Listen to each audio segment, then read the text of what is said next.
While Bush was in, there was great effort made to keep the economy floating, to make the people believe that everything was hunky-dory, and the term was used while Bill Clinton was in. The statement was made that someday we'll look back on Bill's days, and those we will consider to be the good old days, and I just could not imagine that happening, but damn if it wasn't true.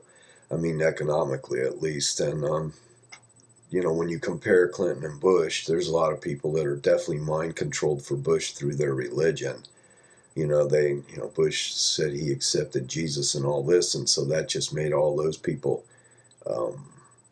love him. But I have record of him referring to those same people as effing nuts, throughout his administration. Him and Rover there would refer to them that way, and many of those people that dared to call on Bush and call him out on this Jesus thing they died with bad cancers and things like that. Anyway,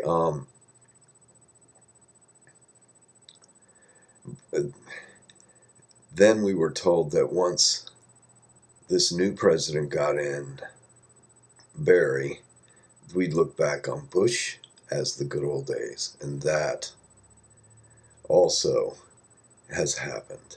And so you can see that we're in a downward spiral, and where this will lead, no one knows.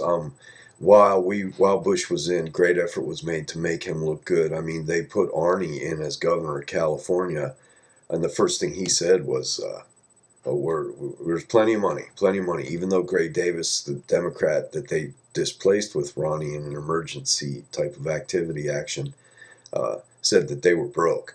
Then, as soon as Bush got out, Arnold started saying, California's broke. Now he's leaving it broke to the Democrats, and this seems to be some kind of a program that they have going on. There's a lot of things that point to this fact, and they did keep China afloat. When China started calling in its markers during the Bush administration, they kept China afloat by blowing smoke at them, and the Chinese actually believed it. And they usually don't do stuff like that, but they were between a rock and a hard place. There wasn't much they could do, so they knuckled under again and did more work for America for dirt money. They didn't do, and they have growth happening over there now. And even though there's 750 million people living in abject poverty, there's other people that are living in the nicest condominiums in the world.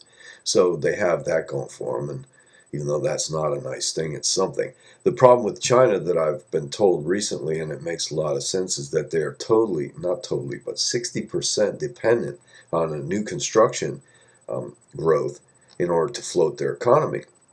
When our bubble burst here, the real estate bubble, we were only 16 or 17% dependent on new construction for our economy, and that was bad enough. So when their bubble bursts over there, that 60% of their economy is just going to be a really devastating thing happen to them in China. And because we owe them so much money, and the rest of the world owes them so much money, because we've been listening to the bankers out of London and Tel Aviv for so long who say that they can run the currency better than other people, which is a lie. They just use it to scam enough money to build their own little country over there, their own little haven with a wall around it or whatever, I think they should all go over there and borrow money from each other and indebt each other. But see, those people have a tradition called Jubilee, where ever so often debt is erased and it starts all over again. Well, there has not been a Jubilee in a long time, and they've kept people carefully sequestered, cloistered away from knowledge of how they handle the money and what they're doing with it. And most Americans have become so lazy that if they're getting their beer and TV and food on the table at night, they don't really care what's going on. And so I guess you're just going to get what you deserve.